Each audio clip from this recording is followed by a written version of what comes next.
Sino nga ba ang may sala sa pagkaantala ng aumento sa sahod? Ang Senado o ang Kamara?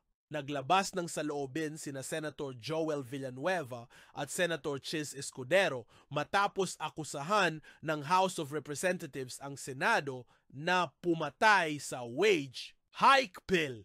Ayon kay Villanueva, matagal nang aprobado sa Senado ang panukalang 100 pesos na dagdag sahod simula pa Pebrero 2024, habang halos isang araw bago ang adjournment ng Kongreso lang ito ipinadala ng Kamara sa Senado. Ang bersyon ng Kamara ay 200 pesos na aumento, ngunit tila huli na ang lahat.